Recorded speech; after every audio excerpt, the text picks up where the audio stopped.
চীনের আচুয়াং মাচু প্রদেশ, যেখানে গ্র্যাভিটি একেবারেই কাজ করে না। মাটি থেকে জাম্প করলে স্বাভাবিক সময়ের চেয়ে অনেক বেশি সময় লাগে আবার মাটিতে ফিরে আসতে। পড়ছি নীতিহীন রাজগল্প, আশিকা আক্তার সোহাগের লেখা, পর্ব 34। জিয়ানা চীনের ট্রেডিশনাল হানফু পোশাক পরে লাফালাফি করছে। একবার লাফ দিলে সে আকাশে বাড়ছে, তারপর আবার পাখির মতো বাতাসে উঠছে। কিন্তু এর পরের বার আকাশ বাতাস পার হয়ে স্যাটেলাইটে চলে যাচ্ছে। না, এটা একেবারেই অবাস্তব লাগছে। জিয়ানা চেষ্টা করে মাটিতে নামতে, কিন্তু পারে না। ধানাই পানায় কোনো লাভ হচ্ছে না। এতক্ষণ যে মজা লাগছিল, সেটা এখন বিরক্তির সাথে ভয় দুইটাই লাগছে। পাশ থেকে মৃদু গোঙানের আওয়াজ আসছে, ক্রমান্বয়ে সেটা বেড়ে যাচ্ছে। জিয়ানা এবার নড়তে চড়তে পারছে না। তার হানফুও ভেনিস হয়ে কালো হুডিতে রূপান্তরিত হয়েছে। এখন সে শক্ত পাথুরে মাটিতে। গোঙানের আওয়াজ বাড়ছে, সাথে জিয়ানার অস্থিরতাও বেড়ে যাচ্ছে। কিন্তু এবার সব অন্ধকার। সে বন্ধ কোনো কুঠুরিতে আটকা। চোখ চাইলেও মেলানো যাচ্ছে না। কোরবানির পশু কোরবানি হলে যেমন গড়গড় কাটা গলা দিয়ে শব্দ বের করে, এবার গোঙানিটা তেমন শোনা যাচ্ছে। অন্ধকারে জিয়ানা নিজের কান চেপে ধরে। এমন ভয়ানক শব্দ সে শুনতে চায় না। হাত ভেদ করে কান দিয়ে মস্তিষ্কে পৌঁছে যাচ্ছে শব্দটা। ধীরে ধীরে বিকট হচ্ছে। জিয়ানার মস্তিষ্ক অল্প সচল হয়ে এলে ফট করে উঠে বসে। মাথা ঝিমঝিম করছে এখনো। মৃদু আলোয় নিজেকে একটা ফাঁকা ড্রয়িং রুমে আবিষ্কার করে। তাকে তো কি করে বুঝতে পারে এটা নিবিড়ের ফ্ল্যাট, আর শব্দটা আসছে পাশের বন্ধ রুম থেকে। যেদিন জিয়ানারা এখানে এসেছিল, রুমটা তালা লাগানো ছিল। ঝিমঝিম ভাব নিয়ে জিয়ানা উঠে দাঁড়ালো। বার কয়েক বোঝার চেষ্টা করলো কিসের শব্দ। দরজার কাছে গিয়ে জিয়ানা স্তব্ধ হয়ে দাঁড়িয়ে থাকে কয়েক পল। এটা নিবিড়ের গলা। এমন গলা কাটা গরুর মতো কাতরাচ্ছে কেন লোকটা? অসুস্থ হয়ে পড়েছে, নাকি কোনো অ্যাক্সিডেন্ট হলো? কিছুক্ষণ আগে আদো ঘুমে জিয়ানার যেমন লেগেছিল, এখন তার চেয়ে দ্বিগুণ খারাপ লাগছে। নিবিড়ের ছটফটানো, সাথে পা দিয়ে ফ্লোরে ঘষার সাথে অদ্ভুত শব্দে জিয়ানার দম বন্ধ হয়ে এলো। এত করুণভাবে কেউ কেন ঘুমাবে? মারা যাচ্ছে নাকি লোকটা? জিয়ানার শরীর কাঁপা শুরু হলো। কাঁপা হাতে দরজায় নক করে ডাকলো বার কয়েক। আস্তে আস্তে দরজায় ধূপধাপ শব্দ করে গলা ছেড়ে ডাকা শুরু করলো। সুখ, সুখ, কি হয়েছে? ঠিক আছেন? সুখ, কথা বলুন। এভাবে মিনিট পাঁচেক ডাকার পর ভেতরের শব্দ কমে এলো। একসময় নিশ্চুপ হয়ে গেল একবারেই। জিয়ানা দরজায় মাথা ঠেকিয়ে বসে রইল বিমূঢ় হয়ে। আজকাল জীবন কোথায়, কখন, কিভাবে তাকে ছেড়ে দিচ্ছে, কিচ্ছু মাথায় আসে না। কিছুক্ষণ আগে নিবিড়কে নিয়ে তার এত উচাটন এখন হাস্যকর লাগলো। এই লোকের যা ইচ্ছে হোক, তাতে তার কি? যত সব ভেজাল ভণ্ডলোক পড়েছে তার কপালে। এর যে একটা গ্রামের মুরুক সুরুক চাষা জামাই হলেও ভালো হতো। জামাই চাষ করতো, জিয়ানা পায়ের উপর পা তুলে খেত শুধু। দূর, ভালো লাগে না। বলেই আবার শরীর ছেড়ে সেখানে ঘুমিয়ে গেল সে।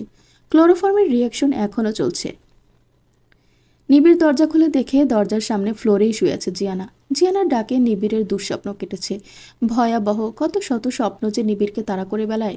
ফ্লোর থেকে জিয়ানাকে উঠিয়ে বেডরুমের ম্যাট্রেসে শুইয়ে দেয়। মুখের উপর থেকে চুলগুলো সরিয়ে নিস্তব্ধ হয়ে তাকিয়ে থাকে জিয়ানার তেলতেলে মুখের দিকে। কোনো প্রসাধনী ছাড়া একেবারেই ন্যাচারাল এই মেয়েটাকে নিবিড় কোনোভাবেই এড়িয়ে চলতে পারে না। তার গার্ডসি নেই। ঝুঁকে জিয়ানার কপালে অধৈর্য ছুঁয়ে ফিসফিসিয়ে বলে, you are mannerless, bad temper, bad woman, instant, I can't live without you চাঁদ। মেয়েদের ডিসিশন মেকিং অ্যাবিলিটি, কনফিডেন্সের হাই ভ্যালু, ডেয়ারিং চলাফেরা, জড়তাহীন কথাবার্তায় ছেলেরা মুগ্ধ হয়। এই প্রতিটা গুণ জিয়ানার 100% আছে। নিবিড় বিচক্ষণ একজন মানব। এই মেয়ে যে অসংখ্য গুণে গুণান্বিত সেটা সে বোঝে। জিয়ানাকে সবচেয়ে বেশি টানে অসহায় মানুষজন, বিশেষ করে পথ শিশুদের প্রতি কনসার্ন বেশি। জিয়ানা সচেতন হয়ে চললেও শুধুমাত্র নিবিড়ের সাথে জড়িয়ে গেছে দেখে তার শত্রু সংখ্যা নিবিড়ের শত্রুর সমান। সবচেয়ে ভয়ের হচ্ছে মেহেদির চুপ করে থাকা। সেদিনের পর একবারের জন্য না নিবিড়ের সামনে এসেছে, আর না জিয়ানার। ঝড়ের আগে যেমন প্রকৃতি একেবারেই শান্ত থাকে, মেহেদির ব্যাপারটা ঠিক তেমন মনে হচ্ছে নিবিড়ের কাছে। 15 দিনের ছুটিতে এসে আবার ফিরে গেলেও নিবিড় খবর পেয়েছে সে আসলে ইউএসএতে যায়নি, গেছে মালয়েশিয়া। কিছু যে একটা পাকাচ্ছে এটা নিশ্চিত। যে কোনো স্তব্ধতায় যে বড় কোনো আক্রমণের পূর্বাভাস। তাছাড়া বন্ধুরূপী শত্রু তো অভাবই নেই। আকাশ এক বোতল স্কচ এনে রাখলো আড্ডার মাঝখানে। নিবিড় তাকে গিফট দিয়েছে। মূলত জিয়ানার কোচিংয়ের খবরটা আকাশই তাকে দিয়েছে। আকাশের আজ ঈদিত লাগছে ভাবতেই যে ভালো পথ পাবে কমিটিতে। স্কচের বোতল দেখেই ছেলেপুলেদের চোখ চকচক করে উঠল। বাংলা খাওয়া ছেলেদের কাছে এর চেয়ে লোভনীয় আর কিছুই নেই। এক প্যাক গলা দিয়ে নামলে যেন জীবন ধন্য। তাদের লোভিষ্ট লুক দেখে আকাশ বলে উঠল, ভাই লোক, এক বাজি হো যায়। সমস্যাটা সবাই বলে উঠল, জরুর জরুর কিউ নেহি। দলের প্রধান আর ওনার পিয়ের আজ অফিসিয়াল বাসর। বলো তো দেখি কার বাসর পণ্ড হয়ে যাবে। আবার সবাই সমস্যার বলে উঠল, নিবিড় ভাইয়ের। তারপর সবাই ঘর কাঁপিয়ে হেসে উঠল। সজল নামের এক ছেলে জিজ্ঞেস করলো, ভাই এটা তো ওপেন সিক্রেট, নিবিড় ভাইয়ের যদি 200% মন থাকে বাসরে, তবে ভাবি -200 অবস্থান করবে, মাঝখান থেকে ভাইয়ের বংশদণ্ড কর্মক্ষমতা হারাতে পারে। সবাই হাসে একচোট, কিন্তু সেটা বেশিক্ষণ চলতে পারে না আকাশের ধমকে। বড় ভাইরে নিয়ে অসভ্যতামি। কপট মেঘে রাগ দেখিয়ে আকাশ জিজ্ঞেস করে, আবার বলে উঠল, এখন তো ভাই নাই, বলাই যায় বাজি নিবিড় ভাইকে নিয়ে না, বাজি হইল মক্কু ভাইকে নিয়ে। ভাইয়ের বাসর হবে নাকি হবে না? অধিকাংশই বলল হবে, কিন্তু আকাশ বলল না, হবে না। মাইয়া মানুষ হেব্বি তেরা, এরা যখন বুঝবে পুরুষ তার জন্য মরিয়া, তখন তাকে নাকে দড়ি দিয়ে ঘুরাবে। তো কাল পর্যন্ত অপেক্ষায় থাকুক এই স্কচ বাবু। বাসরের আলামত পাইলে বোতল তোদের, আর না পাইলে আমার জিনিস আমার কাছেই ফিরে আসবে। পাপের দল হৈ হৈ করে বলে উঠল, এই জিনিস সামনে রেখে ঘুম হবে না, বাজিতে আমরা জিতা, মক্কু ভাই বিজয়ী হবে 105% নিশ্চিত।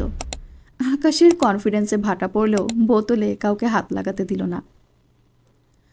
রাতের প্রথম ভাগের সমাপ্তি লগ্ন চলছে, কিন্তু জেনির রান্না শেষ হয়নি।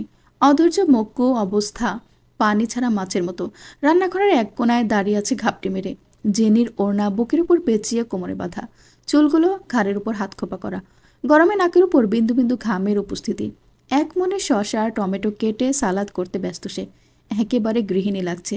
পেছনে অস্থির স্বামী নামের পুরুষটার ছটফটানি চোখে পড়েনি। সালাদ করে এক টুকরো টমেটো মক্কুর মুখে দিয়ে জিজ্ঞেস করে, লবণ ঠিক হয়েছে? আরও কিছু অ্যাড করব? বাদাম দিব? না না, আর কিছু লাগবে না, চলো খাওয়া শুরু করি। আরে আমার শাওয়ার নিতে হবে, একেবারে ঘেমে গেছি, আপনাকে দেই, আপনি খেতে থাকুন। মাথা খারাপ, একসাথে খাবো, তাছাড়া আমার খাবারের ক্ষুধা নেই, বউয়ের ক্ষুধা। জেনের ফোনে টুনকনে মেসেজের শব্দে সে মক্কুর কথা তেমন শোনেনি। ফোন চেক করে বলে, ফুলের সজ্জা ছাড়া আমি বাসরে যাচ্ছি না মুসাদ্দিক। বলেই নিজের লাগেজ থেকে রেগুলার ওয়্যার নিয়ে ওয়াশরুমে ঢুকে যায়। মক্কু জেনির কথা বুঝতে পারল মিনিট 5 পর। বোঝার সাথে সাথেই ছুটল বাজারের দিকে। এত রাতে মরাধরা কিংবা গাঁদা ফুল পেলেও চলবে, তবুও চাই ফুল সজ্জা। প্রায় 30 মিনিট পর মক্কু ফিরে এলো হাতে পলিথিন ভর্তি ফুল নিয়ে। মরাধরা না, ভালো ফুলই পেয়েছে। ওয়াশরুম থেকে এখনও পানি পড়ার শব্দ আসছে। এত দীর্ঘ সময় লাগে জেনের গোসলে? কে জানে, মেয়েদের সম্পর্কে তার কোনো ধারণাই নেই। লাগতেও পারে, পার্টির এক ছেলে আছে, সে সারাদিনে একবার টয়লেটে বসে, এবং এক বসাতে 1 ঘন্টা। বাসা থেকে মেরে ধরেও তার এই বদ অভ্যাস ছাড়াতে পারেনি। মক্কু একবার জিজ্ঞেস করেছিল, কি করিস এতক্ষণ? উত্তরে বলেছিল, প্রথম 30 মিনিট ঘুমায়, পরের 30 মিনিট গেম খেলতেই চলে যায়। তো এগুলো তো রুমেই করতে পারিস। ঘুম থেকে দেরিতে উঠলে আমার হেব্বি পেদানি খাওয়া লাগে, তাছাড়া বাথরুমে খেললে আমারে কেউ হারাইতে পারে না। হাগা আমার জন্য লাকি চার্ম। জেনেরা হয়তো এই টাইপ কিছু আছে। আপন মনে ভেবে গোলাপের পাপড়ি সব বিছানায় বিছিয়ে দিল। মাঝখানে বেলের মালা দিয়ে লাভ শেপ দিল। বিছানার মাথায় দিয়ে গাঁথা ফুলের মালা পেঁচিয়ে ঝুলিয়ে দিল যত্ন করে। আর কিছুক্ষণ পর ফুলগুলো পিষ্ট হবে তাদের চাপে, ভাবতে মনে মনে উদ্দীপ্ত হলো মক্কু। জেনে এখনো বের হচ্ছে না দেখিয়ে ওয়াশরুমের দরজায় হাত রাখে সে, এবং হাত রাখার সাথে সাথেই দরজা খুলে গেল। ভেতরে জেনে নেই, কিন্তু ঝর্ণা ছাড়া। কি হলো ব্যাপারটা? মক্কু কিছু বুঝতে পারল না। রান্নাঘর, সিঙ্গেল রুম, ব্যালকনিতেও যখন পেল না জেনিকে, মক্কুর বুকে একটা মোচড় দিল। জেনি কি তাকে এখনো মেনে নিতে পারেনি? তাহলে এত আয়োজন করে সংসারের লোভ দেখানো, এগুলো নিশ্চয়ই মিথ্যা না। সন্দেহ আর কষ্ট সাইডে রেখে পকেট থেকে ফোন বের করলো।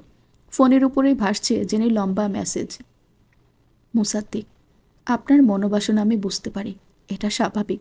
আমার উপর আপনার পূর্ণ হক আছে, আমি আপনাকে স্বামী হিসেবে মানি।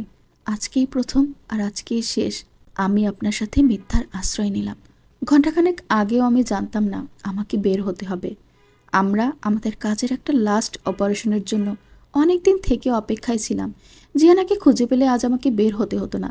তামান্না আমাকে জানায় আমাদের টার্গেট আজ খুব কাছাকাছি এসেছে।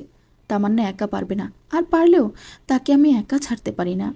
আমি আপনাকে একটা সুন্দর সংসার দিব, এই কথাটা দেওয়ার আগে হাতের কাছে সকল ধর্ষকদের শাস্তি দিব, এটা শপথ করেছিলাম। আজকের মাধ্যমে আমরা এই কাজ বাদ দিব। পরবর্তীতে শুধু পাবলিক অ্যাওয়ারনেস নিয়ে কাজ করব।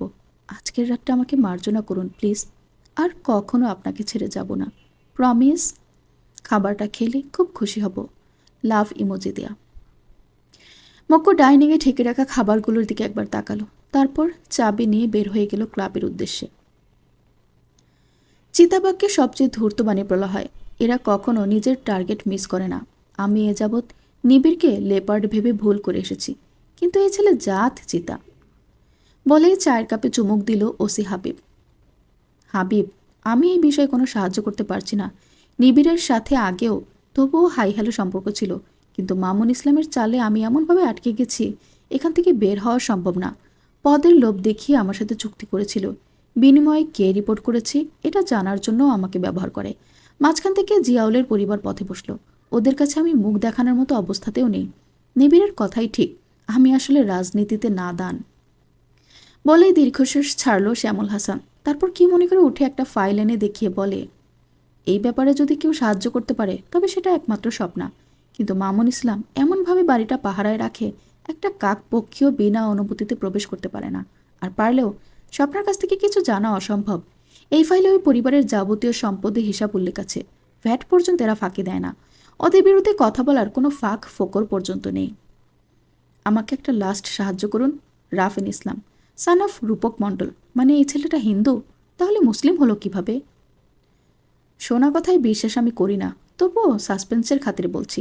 রূপক নাকি নীলুফাকে বিয়ে করার জন্য ধর্ম পরিবর্তন করে মুসলিম হয়েছিল, এবং পরবর্তীতে রাফিনকে মামুন দত্তক নিলে তাকেও নিজের টাইটেল দিয়ে মুসলিম বানায়। স্বেচ্ছায় নাকি অন্য কিছু সেসব জানি না, তবে রাফিন ছেলেটা রূপকের গুণ পেয়েছে। যদিও আমার সাথে ওইভাবে কথা হয়নি, লোকমুখে শোনা। জি, ওনার আচার ব্যাপার অতি উত্তম, তবে আমি এখন যে কথাটা বলবো সেটা অতি উত্তম না। দুই চুমুকে চা শেষ করে কাপ টেবিলে রাখতে রাখতে বললেন ওসি হাবিব।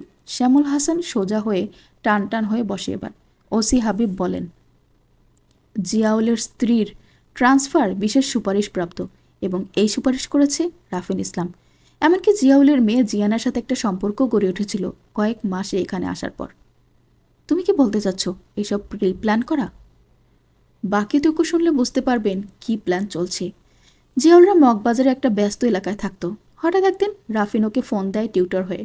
একটা বনেদি ধনী পরিবারের বিলংস করে তার যে টিউশনের টাকার প্রয়োজন নেই। শ্যামল হাসান সোফায় শরীর এলিয়ে মুচকি হেসে বলে, কিন্তু লাভ তো কিছুই হয়নি, নিবিড় সব পণ্ড করে দিয়েছে। একদম, সাথে মেয়েটাকে এমনভাবে ঘিরে রেখেছে, ধরি মাছ না ছুঁই পানি। তুড়ি মেরে বলে ওসি সাহেব। তুমি কি করতে চাও? আমি কিছু করব না, শুধু দেখব। এখানে শেয়ানে শেয়ানে লড়াই, আমরা দর্শক। নিবিড় ঝুঁকিয়ে জিয়ানার মুখের দিকে তাকিয়ে বলল, এমন ডাবের সাথের মতো কোনো মানুষ হয়? তারপর লম্বা জিব্বা বের করে জিয়ানার ঠোঁট থেকে নাক বরাবর একটা লিক করলো। ওয়াক করে ধরফড়ি উঠে বসে জিয়ানা, এবং কোলে স্যাশিকে দেখে ব্রু কুচকে আশেপাশে নিবিড়কে খোঁজে। তারপর নিজের মাথায় নিজেই গাট্টা মারে সজোরে। অজ্ঞানের মেডিসিনের তার মাথার ঘিলও নিশ্চিত গলে গেছে, কোথায় বিলাই আর কোথায় নিবিড়। কিন্তু শিয়ানা একটু আগে ড্রয়িং রুমে ছিল। না না, ওই বন্ধ রুমের দরজায় ছিল। নিবিড়ের কি যেন হয়েছিল। মাথা আবার যখন ঠিকঠাক কাজ করা শুরু করলো, তখন জিয়ানা ফট করে উঠে দাঁড়ালো। স্যাশিকে কোলে নিয়ে হেঁটে আগায় সেই কক্ষের দিকে। দরজার কাছে এসে জিয়ানা থমকায়। ছলাৎ করে উঠে বুকের বা পাশের যন্ত্রটা। ভেতর থেকে ভেসে আসছে যান্ত্রিক এক যন্ত্রের টুংটাং শব্দ, সাথে ভারী কি এক পুরুষ কণ্ঠের সুর, কান পাতে একেবারে দরজার উপর। ऐसा देखा नहीं खूबसूरत कोई, जिसमें जैसे अजंता की मूरत कोई, जिसमें जैसे निगाहों पाह जादू कोई, जिसमें नागिमा कोई, जिसमें खुशबू कोई, जिसमें जैसे महाशक्ति हुई चांदनी, जिसमें जैसे मचलती हुई रागिनी, जिसमें जैसे कि खिलता हुआ एक चमन, जिसमें जैसे कि सूरज की पहली किरण, जिसमें तरसा हवा दिल का काश, ये दिल निशिन चंदन चंदन। রাহাত ফাতে আলী খানের গান। জিয়ানা স্তম্ভিত, নিজের হাতে নিজেই কামড় বসায়। আবার স্বপ্ন দেখছে না তো? ব্যথা পেল বেশ। না, স্বপ্ন না, কিন্তু এই কোন শুকনীল নিবিড়, এত দরদ যার গলায়। সে কেন দিনের আলোতে এত কঠিন? সে কেন নিজেকে আবৃত রাখে ঘন কালো মেঘে? তার চারপাশে কেন বজ্রমেঘ? চাইল্ডহুড ট্রমাটাই কি শুধু, নাকি আরও কিছু আছে? বাচ্চা, ফুল আর গান যে ব্যক্তি পছন্দ করে, তার অন্তর কখনো কঠিন হতে পারে না। নিবিড়কে কবিতা আওড়াতেও শুনেছে জিয়ানা। এই লোক আস্ত এক রহস্য। জিয়ানা হাত বাড়ায় দরজার দিকে, আবার হাত গুটিয়ে আনে। জিজ্ঞেস করলে কোনো উত্তর পাবে না, কিন্তু জিয়ানাকে জানতে হবে যে সব। কেন পরিবার থাকতেও ওনারা এত লোনলি লাইফ? যে পরিবারের পালিত পুত্রের স্থান সম্মানের সহিত থাকে, সেই পরিবারের নিজ রক্তের সাথে কিসের শত্রুতা? জিয়ানার উত্তর চাই, এবং উত্তর সব এই বন্ধ ঘরেই আছে নিশ্চিত। এই ঘরে ঢুকতে হবে জিয়ানাকে। আপাতত আঙ্কি পাঙ্কি কিছু করবে না, তাই আস্তে করে সরে আসলো দরজা থেকে। সকালের পর আর খাওয়া হয়নি, পেটে চুহা দৌড়াচ্ছে এখন। স্যাশিকে নামিয়ে আশেপাশে দেয়াল করে খোঁজে। রাত ঠিক কতটা গভীর জানা দরকার। তার ব্যাগ পড়ে আছে টি টেবিলে। দ্রুত পায়ে ব্যাগের কাছে পৌঁছায়। সারা ব্যাগে হাতড়েও ফোনের হদিস পেল না। মেইন দরজায় বিশাল এক তালা ঝোলানো। তাকে কি বন্দি করে রাখবে নাকি? আগে কিছু খাওয়া দরকার। জিয়ানা আর বন্দি এক পাল্লায় যায় না। হেসে হেসে ফ্রিজ খুলে কিছু কোল্ড কফির ক্যান, সসেস, ব্রকলি আর ডিম আছে, সব বের করে রান্নাঘরে নিয়ে যায়। বরাবরের মতোই তুলা রান্নাঘর। আহা, জীবনেও মনে হয় ব্যবহার করে নাই। সব নতুন। এই লোকের বাথরুম দেখতে হবে কেমন, সেটা নিশ্চিত ব্যবহার না করে নতুন রাখেনি। কি জানি, হেলিয়ার মার্কা ব্যাটা, এমনটা হতেই পারে। নিজের বাথরুমে হাগা যাবে না, যাই ক্লাবে গিয়ে নোংরা করে আসি। আফটার অল আই এম শুকনীল নিবিড়। একেবারে নিবিড়ের গলা কপি করে ব্যঙ্গ করে বলতে বলতে একটা ননস্টিক প্যান চুলায় দিল। এক মাসে জেনির কাছে বেসিক কিছু রান্না শিখেছে, তা না হলে খালার রান্না খেয়ে খেয়ে জিয়ানার যুদ্ধ ছাড়া শহীদ হয়ে যেত। একটা ডিম পোস্ট করলো অল্প ব্ল্যাক পেপার দিয়ে। দুইটা সসেস চিরচির করে কেটে হালকা গ্রিল করে নিল। তারপর কোল্ড কফির ক্যান হাতে নিয়ে সিসার সিলটা এক মোচড় খুলে অল্প টেস্ট করলো। ভালো আছে টেস্ট। তারপর সবগুলো খাবার নিয়ে সোফার দিকে বসলো। জিয়ানা যেই ঝুঁকে সসেসে হাত বাড়াবে, পেছন থেকে একটা কাঁটা চামচ ঘ্যাচাং করে সসেজের বুক ভেদ করে চলে গেল। পরপর দুটা সসেজে গাদা হয়ে গেল। সেটা আপনা আপনি উপরে উঠল। অতপর জিয়ানার মাথার উপর দিয়ে তার পেছনে দাঁড়ানো ব্যক্তির মুখ গহ্বরে পাচার হয়ে গেল। জিয়ানার কাছে মনে হলো এটা মুখ না, ব্ল্যাক হোল। এত বড় বড় দুইটা সসেজ দুই কামড়েই তামাম। তারপর কাঁটা চামচ দিয়ে আবার ঘ্যাচাং করে ডিম অমলেটের কুসুমে বসিয়ে দিল। জিয়ানার মনে হলো ওইটা কুসুম না, তার অন্তরে গেঁথেছে। একই তরিকায় ডিমটা নেওয়ার সময় এক ফোঁটা জিয়ানার গালে পড়ল। জিয়ানা একবার শুধু ব্লিঙ্ক করে, এর মাঝে রাক্ষসটা ডিম খেয়ে কফিতে হাত দেওয়া শেষ। জিয়ানা হা করেছিল পুরো 2 মিনিট। তার 10 মিনিটের রেডি করার রান্না নিবিড় 2 মিনিটেই খতম করে দিল। জিয়ানা দাঁড়িয়ে রাগে কিরমির করে প্রশ্ন করে, এটা কি হলো? একে তো কিডন্যাপ করেছেন, আবার আমার খাবার ছিনতাই করেও খেয়ে ফেললেন। নিবিড় কফিতে চুমুক দিয়ে বলে, আমার ঘরে আমার খাবার আমাকে না বলে খাওয়া? তাহলে কে হলো ছিনতাইকারী? কিসের আপনার ঘর? বউ হই আমি আপনার, আপনার সব আমারও। ও আচ্ছা, তাহলে বউকে কি কিডন্যাপ করে? অজ্ঞান করে নিয়ে এসেছেন মানে কিডন্যাপি? অত কথা বুঝি না। যান, আমাকে খাবার এনে দেন। আমার পেটে ইঁদুর দৌড়াচ্ছে। আর কফি আমার খাওয়া ছিল, আপনি আমার এঁটো খেয়েছেন। ভ্রু নাচিয়ে বলে জিয়ানা, ভাবক্ষণে এমন যেন সে এক প্রকার জিতে গেছে। জামাইয়ের আগে বউদের খেতে নেই, তাহলে সংসারে অকল্যাণ হয়। যাও, ফ্রিজে আছে, আবার রেডি করে খেয়ে নাও। হাজব্যান্ড ওয়াইফ একে অপরকে খায়, এটু আর এমন কি? বলেই মেইন দরজার দিকে যায় নিবিড়। অপরদিকে এমন খোলামেলা কথায় জিয়ানার কান ঝিঝি করে উঠল। নিজেকে সামলিয়ে প্রশ্ন করে, ফালতু কথা আমার সামনে বলতে আসবেন না। আমার ফোনটা দিন। আর একটা ঘড়িও নেই ঘরে। কয়টা বাজে? ফোন পাবা না। আর রাত বাজে 2টা 23। ফালতু কথা ফালতু কাজ সব শুনতে হবে আর সহ্য করতে হবে। এত রাতে কোথায় যাচ্ছেন? নিবিড় মুচকি এসে বলে, বউগিরি শুরু করেছ? আসতে না আসতে নেশা করতে যাই, যাবা? ওইসব না খেয়ে গু খেতে পারেন না, যত সব পাপিষ্ট লোক। আর শুনুন, আমাকে এখানে এনে খুবই রিগ্রেট করবেন। আর আপনাকে কি ঘুমের মাঝে বোবা জেনে ভর করে? এমন করে গোঙাচ্ছিলেন কেন?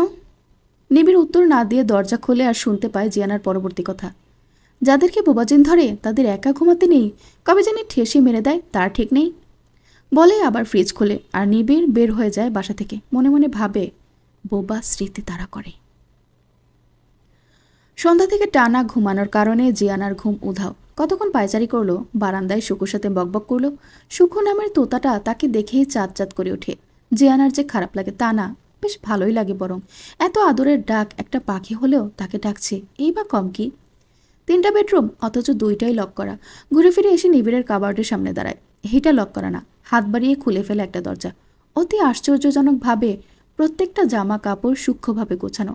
জিয়ানার মাথা ঘুরে গেল এত সুবিন্যস্ত করে প্রতিটা শার্ট আলাদা আলাদা ঝুলানো দেখে। সেটাও আবার কালার ওয়াইজ ডিভাইড করা। প্যাড ভাঁজ করে প্রতিটার উপর নিচ প্লাস্টিক দেয়া, যেন একটা ধরে টান দিলে শুরুত করে চলে আসে আর অন্যগুলো এলোমেলো না হয়। লাজবাব বুদ্ধি লোকটার, মার হাবা। পাঞ্জাবি কাবলি ট্রাউজার আলাদা আলাদা পার্টিশনে রাখা। সবচেয়ে পরিপাটি করে রাখা আন্ডারওয়্যারগুলো। আন্ডারওয়্যার দেখেই জিয়ানার মাথায় তখনকার খাবার কেড়ে নেওয়ার প্রতিশোধে স্পৃহা এলো। রান্নাঘর থেকে কেচি এনে সবগুলো আন্ডারওয়্যারের পেছনে ইমোজির ফেসে ডিজাইন করলো নিপুণ হাতে এবং কল্পনা করলো পরার পর বামে একটা চোখ টিপ দেওয়ার ইমোজির খালি অংশ দেখা যাচ্ছে। আপন মনে কিছুক্ষণ হেসে লুটোপুটি হলো, তারপর ফটাফট ভালো মতো সব ভাঁজ করে রেখে দিল। আরও লাগতে আসবে জিয়ানার সাথে। খেলা শুরু করেছে নিবিড় আর শেষ করবে জিয়ানা। পর্ব ৩৫। অপরাধীকে ক্ষমা করা সৃষ্টিকর্তার দায়িত্ব, আর তাদেরকে সৃষ্টিকর্তার কাছে পাঠানো আমার দায়িত্ব। কথাটা ভ্লাদিমির পুতিনের হলেও এটাই নীতি যে মজিদা গ্রুপের। তারা এই যাবৎকালে ৭ জন অপরাধীকে শাস্তি দিয়েছে। একজন ধর্ষক শাস্তি পেলে কিছুদিন সেটা নিয়ে খুব হইচই হয়, কিন্তু কিছুদিন পর আবার সেই একই অবস্থা, যেই লাউ সেই কদু। তাই তাদের টার্গেট ছিল সমাজের উচ্চ পর্যায়ের কেউ, যাকে শাস্তি দিলে গোটা দেশ কেঁপে উঠবে। কিন্তু সেইভাবে টার্গেট পাচ্ছিল না। কলগার্ল হিসেবে বিভিন্ন পল্লীতে গিয়ে মাসিদের সাথে খাতির করেছে তামান্না, এবং একজনের সাথে কথায় কথায় জানতে পেরেছে সে বড় বড় লোকদের মেয়ে দেন। এর মাঝে রাজনৈতিক ব্যক্তি বেশি, আর বড় লোকেরা মেয়ে নিয়ে ঘুরতে যায়। উনি সেভাবেই ব্যবস্থা করে দেন। তবে একটা বেফাস কথাও মহিলা বলে ফেলেন, সংসদ রেজাউল সরকার প্রায় মেয়ে নেন। ওনার ডিমান্ড আবার হাই ভার্সিন, অল্প বয়সী মেয়ে লাগে তার। এমনও হয়েছে অতিরিক্ত পাশবিক নির্যাতনের ফলে ২-৩টা মেয়ে মারাও গেছে। ওইসব মিটমাট ওনারাই করেন। শিউরে উঠেছিল তামান্না। কি পরিমাণ হিংস্র আর ব্রুটালিটি এদের মাঝে আছে, অথচ এরা দেশ চালায়। ঘৃণাও ঘৃণা করে এদের, ছি। তো সেই মাসিকে বলে এসেছিল তামান্না অল্প বয়সী মেয়ে তার কাছেও আছে, লাগলে জানাতে। আজ হঠাৎ করে সেই মাসি ফোন দিয়ে মেয়ে চাইলে তামান্না জানায় মেয়ে নিয়ে এসে পৌঁছে যাবে। তামান্না নর্মালভাবেই সাজে, কিন্তু জেনিকে ২ বেনি করে স্কুলের মেয়েদের মতো মেকআপ আর কস্টিউম পরায়। গলায় একটা রূপার চেইন, আর তাতে ২টা মাদুলি ঝুলানো। একটা মাদুলিতে গোপন ক্যামেরা সেট আপ করা। হাইট কম হওয়ায় জেনিকে সত্যি ১৬-১৭ বছরের মেয়ে দেখতে লাগছে। ফাইনাল চেকআপের সময় তামান্না আটকে বলল, সব ঠিকঠাক আছে না? ওদের কাছে উচ্চ সংবেদনশীল হ্যান্ড সিকিউরিটি বডি স্ক্যানার আছে, যখন চেক করবে ২ হাত সোজা রাখবা। জেনি তামান্নাকে জড়িয়ে ধরে। তামান্নার রূপ সব মেয়েই চাইবে, কিন্তু তার এই জীবন কেউ চাইবে না। তার বর্তমান হাজবেন্ডের পারিবারিক সহায় সম্পদের কানা করিও তামান্নাকে দেয়নি। আগের ঘরের ছেলে মেয়েদের সব বন্টন করে দিয়েছে। এমনকি তামান্না যে গাড়ি দিয়ে চলাচল করতো সেটাও নিয়ে নিয়েছে। তামান্নার বর্তমান সম্পদ বলতে আড়ালে আবডালে কিছু লুকিয়ে রাখা জুয়েলারি, সেগুলো বিক্রি করে হয়তো কিছুদিন চলতে পারবে। জনমুখে একটা কথা আছে, অতি বড় ঘরণী না পায় ঘর, অতি বড় সুন্দরী না পায় বর। এই কথাটা যেন তামান্নার জন্যই প্রযোজ্য। তবু ইদানিং সুস্থভাবে বেঁচে থাকার আশা করে। পরিবারহীন, সহায় সম্বলহীন জীবনের সবচেয়ে কঠিন দিন পার করা মেয়েটা এখন বাঁচতে চায় সমাজ সেবা করে, আগলে রাখতে চায় আত্মার সম্পর্কিত কিছু মানুষকে। দুইজন দুইজনকে আবার ভালোভাবে চেক করে, তারপর দুইজনই বের হয়ে যায় জীবনের সবচেয়ে কঠিন যুদ্ধের উদ্দেশ্যে। পান্তাই হাসপাতাল, কুয়ালালামপুর। মালয়েশিয়ার স্থানীয় সময় রাত ২টা আর বাংলাদেশ সময় রাত ১২টা। মেহেদি হাসান অপেক্ষায় একজন বাংলাদেশি ডাক্তারের, যিনি কর্মরত আছেন এই হাসপাতালে বহুদিন থেকে। আজ প্রায় ১ সপ্তাহ থেকে মেহেদি ওনার জন্য অপেক্ষা করছে। হার্ট শিডিউলের জন্য উনি একদম ফাঁকা নেই। আজ মেহেদি ভেবেছে সারা রাত বসে থাকবে, তবুও দেখা না করে এখান থেকে যাবে না। রাত ২টায় ভাগ্য সহায় হলো মেহেদির। ডাক্তার কালাম এহসান সরাসরি ওটি থেকে বের হয়ে মেহেদির সাথে দেখা করতে এলেন ওয়েটিং রুমে। মেহেদি কোনো ভনিতায় গেল না। ডাক্তার প্লাস নিজের সময়েরও দাম আছে। এই গভীর রাতে কারো মন মেজাজ ভালো থাকে না। যদিও ভদ্রলোক চমৎকার হাসি মুখে কথা বলছেন, মেহেদি নিজের পরিচয় দিয়ে বলল, স্যার, আমি আসলে আমার বাবার ট্রিটমেন্ট রেকর্ডটার কপি নেওয়ার জন্য এসেছি। অবশ্যই এটা একটু যন্ত্রণাদায়ক হবে, cause 20 years have passed already. Wait a minute, খুব বেশি যন্ত্রণার না এই সফটওয়্যারের যুগে। বলেই উনি ওনার পিএকে কল করে ভেতরে আসতে বললেন। পিএ এলো হাতে বড় একটা ট্যাব নিয়ে। ডাক্তার তাকে মলয় ভাষায় কিছু নির্দেশনা দিলেন। পিএ নিজেও ট্যাব খুলে ডাক্তারের কথা অনুযায়ী কি সব চেক করলেন। তারপর ডাক্তার মেহেদির দিকে ঘুরে বলল, আমরা আসলে ২বারের বেশি রেকর্ড দিতে পারি না। অথরিটির নিজস্ব কিছু রুল রেগুলেশন আছে। একবার পেশেন্টের সাথে সকল টেস্ট ফাইল সহ যাবতীয় রেকর্ড দিয়ে দেওয়া হয়। তারপর কখনো যদি ইমার্জেন্সিতে ট্রিটমেন্টের জন্য লাগে, সেই হিসেবে আরেকবার দেওয়া হয়। ওটা হারিয়ে গেলে নেক্সট আর দেওয়া হয় না। কসমেটিক সার্জারি আর প্লাস্টিক সার্জারির ক্ষেত্রে পুলিশি ভেরিফিকেশনের একটা ব্যাপার থাকে। নানা সেফটির জন্য তৃতীয়বার দেওয়ার অনুমতি নেই। দুঃখিত। বলেই উঠে পড়লেন ডাক্তার। মেহেদিও দাঁড়িয়ে জিজ্ঞেস করলো, দ্বিতীয়বার উঠানো হয়েছে? এটা আসলে আমি জানতাম না। এমনকি বাসা থেকে ট্রিটমেন্টের কথা শুনে ভেবেছিলাম যেহেতু মালয়েশিয়া এসেছি তাই রিপোর্টগুলো নিয়ে যাই। আপনার সময় নষ্ট করার জন্য দুঃখিত। At the same time I am very embarrassed sir. It's okay young man. Record অনুযায়ী আপনার কোনো ভাই বছর তিনেক আগে এসে সকল রেকর্ডের সফট কপি নিয়ে গিয়েছে। আপনার পিতার ট্রিটমেন্টের জন্য আবেদন করেছিল। পরে সেটা ইন্ডিয়াতে করবে বলে আমাদের কাছ থেকে অনেক অনুরোধ প্লাস পুলিশি ভেরিফিকেশন দেখিয়ে নিয়ে যায়। মেহেদি বের হয় হাসপাতাল থেকে। কেউ তো তার আগে চলে এসেছে। মেহেদি 2Gতে স্লো আগাচ্ছে আর অন্য কেউ 5Gতে সুপারফাস্ট। ছেলের পরিচয় এসেছে, তাহলে নিশ্চয়ই রাফিন না হলে নিবিড়। রাতের নিকষকালে অন্ধকার জানান দিচ্ছে তার তীব্রতা সর্বোচ্চ, আর একই সাথে এরপর থেকেই ক্ষয় হতে শুরু করবে সেই অন্ধকার। তীব্র কষ্টের পর প্রশান্তির সুখের মতো দিনের আলো উকিঝুঁকি মারবে অরুণের আগমনের ফলে। সকল অন্ধকার দূরীভূত হয়ে আসবে স্বস্তির রশ্মি। কিন্তু কারো জীবনে এই রশ্মি দেখার ভাগ্য হবে না। কেউ কেউ জানবে না নতুন সূর্য উদিত হয়েছে ধরণীতে। কারো কারো জীবন পেন্ডুলাম থেমে গেছে তিমিরের অন্ধকারে। নিবিড় তার অসম্পূর্ণ নকশাটায় হাত দিয়েছে বহুদিন পর। জিয়ানা এই নকশাটা খুঁজতেই এসেছিল এই সিক্রেট রুমে। মেয়েটা নিবিড়ের চিন্তার চেয়ে বুদ্ধিমতী, তবে বেশি কঠিন বুদ্ধি হওয়ায় সহজ জিনিস চোখে পড়েনি। বর্ষপঞ্জিকার মতো টানানো ছিল নকশাটা। কমপ্লিট করে সবার প্রথমে জিয়ানাকেই দিবে। 1/3 বাকি আছে শুধু, তাহলেই শেষ হবে। কিন্তু নানা ব্যস্ততায় হাতও দিতে পারে না। সম্পূর্ণ মনোযোগ যখন স্কেচিংয়ে। ঘর কাঁপিয়ে ভাইব্রেট করে ফোনে কল এলো। রাতের শেষ প্রহর চলে, তাই এই সময় ফোনগুলো কখনোই সুখকর হয় না। ইমার্জেন্সি কল হবে ভেবেই ফোন রিসিভ করে এবং চেহারা থমথমে হয়ে গেল পর মুহূর্তেই। ফোন রেখে গড়গড় করতে করতে অনমনীয় মই এক কোণা থেকে টান দিয়ে এনে দেয়ালে হেলান দেয়। তারপর সেটা বেয়ে উপরে উঠে লোহার দরজা খুলে বের হয়ে আসে সিক্রেট রুম থেকে ক্লাবের রুমটাতে। উপর থেকে বোঝা যায় না এটা একটা লোহার দরজা, কারণ ফ্লোরে সেম শেপের টাইলস লাগানো। খোলার জন্য বৃদ্ধাঙ্গুল দিয়ে 2বার চাপ দিলে অল্প সরে যায়। সেখানে নিবিড়ের ফিঙ্গারপ্রিন্ট লক লাগানো। সকাল হয়ে এলো অথচ এক একটা এখনও আড্ডা মেরে যাচ্ছে দেখে নিবিড়ের মেজাজ সপ্তম আকাশে উঠল। গর্জে উঠে বলল, এখনও আড্ডা মারা হচ্ছে?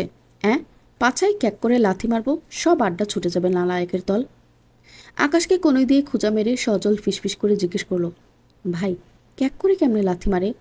আকাশ দাঁড়িয়ে পা দিয়ে একটা লাথি দিয়ে বলে, এমনে, এই যে লাথি খাইয়া তুই ক্যাক করে উঠলি, এটাই ক্যাক করে মারা, বুঝলি? নিবিড়ে গিয়ে এসে আকাশের মাথায় চারটি মেরে এক সাইডে ডেকে এনে বলে, তুই আর রনি পিক আপ নিয়ে হুইপের বাংলোতে যাবি। একটা মেয়ের লাশ দেবে, সেটা নিয়ে রেল লাইনে ফেলে আসবি আলো ফোটার আগে। আর হ্যাঁ, বোতামের ক্যামেরায় সব রেকর্ড করবি। মাস্ক পরে থাকবি দুজনেই। নিবিড়ের বলতে দেরি, আকাশের দৌড়াতে দেরি নাই। আলো ফুটে যাবে যে কোনো মুহূর্তেই। পাশে ফিরে দেখে মক্কু নেশায় টাল হয়ে কাত হয়ে শুয়ে আছে। নিবিড় পা দিয়ে ঠেলে সম্পূর্ণ ফেলে দিল ফ্লোরে। তারপর ডেকে জিজ্ঞেস করে, এই যে কচুকোনার কালাচাঁদ, খুব তো বউ বউ করলি, ঠিকই তো বউ ছেড়ে ক্লাবে এসে হারাম গিলেছিস। মক্কু ফ্লোরে পড়ে ঘুম ছুটে যায়। ধর ফুরিয়ে উঠে জিজ্ঞেস করে, জেনে চলে আসছে? চোখ মেলে নিবিড়কে আর আশেপাশে তাকিয়ে দেখে হতাশ হয়ে ফ্লোরে মাথা ঠেকিয়ে আবার বলে, ভাই আপনাকে চ্যালেঞ্জ করা ভুল হয়েছে। আপনার অভিশাপ লাগছে আমার। হুদাই কইছিলাম বাসর করে বাচ্চা অর্ডার দিয়ে তবেই ক্লাবে আসবো, কিন্তু আমি বাচ্চা তো দূরে থাক, এই অ্যাপসই ডাউনলোড করতে পারি নাই। নিবিড় কড়া গলায় শাসিয়ে বলে, কয় পেক খাইছিস হারামজাদা? কোম্পানি কা মাল দাঁড়িয়ে মেয়ে ডাল, তাই না? মাগনা পেয়ে ঠুসে ঠুসে পড়িস। আজকের পর থেকে ফ্রি সব বন্ধ। তোকে আজ 2 সপ্তাহ থেকে ওয়েব ডিজাইনের কাজ দিয়ে রাখছি, করেছিস? লাথি দিয়ে বের করে দিব, বউ নিয়ে স্বপ্ন দেখা বের হয়ে যাবে। বাসায় যা কুইক। ভাই, আমরা না ভাইরা ভাই? পাখির মধ্যে পায়রা, মানুষের মধ্যে ভাইরা। তাছাড়া সম্পর্কে বড়ও আমি। লাথির জায়গায় চড় দিয়ে মান সম্মান কম যাবে। নিবিড় তেড়ে গেল মারতে, তবে কাছে গিয়ে হাতে ক্লাবের ভেতরের রুমের চাবি দিয়ে বলে, রেস্ট নিয়ে ফ্রেশ ট্রেশ হয়ে যাবে। জেনি সংসারী মেয়ে, এসব ছাইপাশ খেলে তোকে উষ্টা দিয়ে ঘর থেকে বের করে দেবে। আজকের পর থেকে তোর জন্য নিষিদ্ধ সব, মনে থাকবে? মক্কু বাধ্য বালকের মতো মাথা নাড়ে, মনে থাকবে। নিবিড় হেঁটে হেঁটে বাজারের দিকে যায়। সকালে নাস্তা নিয়ে বাসায় যাবে একেবারে। হাঁটতে হাঁটতে হিসাব করে আপনা পাপের ঝুড়ির পরিমাপ। অর্থ, করে, নারী সবই দিয়ে পালা হয় এইসব রাজনৈতিক নেতাদের। আহা, ক্ষমতা! ক্ষমতা আঁকড়ে ধরা মানুষগুলোকে দিন রাত পবিত্র চলে ডুবিয়ে রাখলেও একটা দিনের জন্য সহি পাওয়া যাবে না একজনকেও। যারা জড়াতে চায় না নোংরামিতে, তাদেরকে কালার করা হয় আর ধীরে ধীরে ছেঁটে ফেলা হয় দল থেকে। জ্ঞানী মানুষের কদর এই দেশে শুধু শিক্ষা প্রতিষ্ঠান আর ল্যাবেই করা হয়। মূর্খ আর ক্ষমতা লোভীরাই দেশ চালায়। জ্ঞানীগুলো কাইন্ড অফ পাপি। তাদের প্রধান উদ্দেশ্যই থাকে দেশ ছেড়ে ফার্স্ট ওয়ার্ল্ডে পালানো। তাদের দেশপ্রেম একেবারেই শূন্যের কোঠায়। তাই রেদওয়ান মাসুদ বলেছেন, যে দেশে দেশপ্রেমিকের চেয়ে জ্ঞানীগুণী বেশি জন্মায় সে দেশে শান্তির চেয়ে অশান্তিই বেশি থাকে। প্রবাদ শুরু হয়েছে বেশ কিছুক্ষণ আগেই। পাখিরা ডেকে ডেকে ফিরে গেছে নিজ কর্মে। কাকেরা ডাস্টবিন, মল থেকে শপিং শেষে বৈদ্যুতিক তারের রেস্টুরেন্টে বসে আহারে ব্যস্ত। সেই তারের নিচ দিয়ে হেঁটে হেঁটে নিবিড় তার ফ্ল্যাটে ফিরে দরজা খুলে খাবারগুলো রান্নাঘরে রেখে আসে। তারপর সেখান থেকে সোজা বেডরুমে ঢুকে যায়। কিন্তু উচ্চ শব্দের তরঙ্গে ছিটকে বের হয়ে এলো রুম থেকে। শব্দের উৎস জিয়ানা নিজে। নিবিড়কে দেখে 50 ডেসিবেলের চিৎকার দিয়েছে বলে মনে হলো। নিবিড়ের কানে ঝিঝি লেগে গেছে। কম্ফু হ্যাস্টেল মুভির দ্য ল্যান্ডলেডির গলার মতো মনে হলো জিয়ানার গলার পাওয়ার। কানে আঙ্গুল ঢুকিয়ে ঝাঁকি দিয়ে আবার রুমে ঢুকে দেখে জিয়ানা নিবিড়ের ট্রাউজার আর কালো পোলো টি শার্ট পরে বুকে হাঁটু মুড়িয়ে বসে আছে। নিবিড়ের ভ্রু কুচকে তাকানো দেখে জিয়ানা আবার চিল্লিয়ে বলে, বের হন রুম থেকে। নক করে রুমে আসতে হয়, এই ম্যানার্সটুকু জানেন না আপনি ভণ্ডলোক? আমার রুমে ঢুকতে আমাকেই অনুমতি নিতে হবে? তুমি কার অনুমতিতে আমার পোশাকে হাত দিয়েছো আর এইভাবে বসে আছো কেন? এই, আপনি আগে বের হন রুম থেকে, আমার ভেতরে ইনার নেই। নিবিড় শুকনো কাশি দিয়ে মুচকি হেসে জিজ্ঞেস করলো, ইনার কি? ইনার আপনার মাথা। আমার কাপড় চোপড় সব ভেজা, গোসল করে ধুয়ে দিয়েছি। এখন এক কাজ করুন, আমার জন্য কিছু ড্রেস কিনে আনুন। চান? তোমার হুকুমের গোলাম আমি। তাছাড়া এত সকালে কোনো শপই খোলা নেই। ঠিক আছে, তাহলে আপনার পরা আন্ডারওয়্যারটা খুলে দিন। নিজের কাছেই নিম্নভাগ ভূমধ্যসাগরের তলদেশ মনে হচ্ছে। রাবিশ, মুখে কিছু আটকায় না তোমার, না? সত্যি বলতে লজ্জা কি? তোমার চেহারায় লজ্জা আর ভয় দেখার ইচ্ছা আমার। বলে জিয়ানাকে ডিঙিয়ে কাবার্ড খুলে কাপড় চোপড় নিয়ে ওয়াশরুমে ঢুকতে ঢুকতে আবার বলে, পরোটা সবজি ছাড়া এই সকালে আর কিছু পাওয়া যায়নি, রান্নাঘরে আছে, খেয়ে নাও। নিবিড় বাথরুমে ঢোকার সাথে সাথে জিয়ানা উঠে দাঁড়ালো। নিবিড়ের শার্ট আর ট্রাউজারে তাকে কাকতারুয়া লাগছে, কিন্তু ড্রেসগুলো কমফি বেশ, নিশ্চয়ই ভালো জায়গা থেকে কেনা। খাবার খাওয়া প্রায় শেষ। শেষ অংশ মুখে আটকে গেল নিবিড়ের গর্জনে। পাশ থেকে কুশন নিয়ে বুকের মাঝে এক হাতে আগলিয়ে ঘাড় কাত করে তাকায় জিয়ানা। নিবিড় কোমরের নিম্নাঞ্চল টাওয়াল পেঁচিয়ে বের হয়ে এসেছে, ঊর্ধ্বস্তর উন্মুক্ত। ঘাড়ের দুই বাহুতে বিন্দু বিন্দু পানির ফোঁটা চিকচিক করছে। বুকের পাতলা পশম ভেজে লেপ্টে আছে শরীরের সাথে। লম্বা চুল ভেজার কারণে আরও লম্বা লাগছে।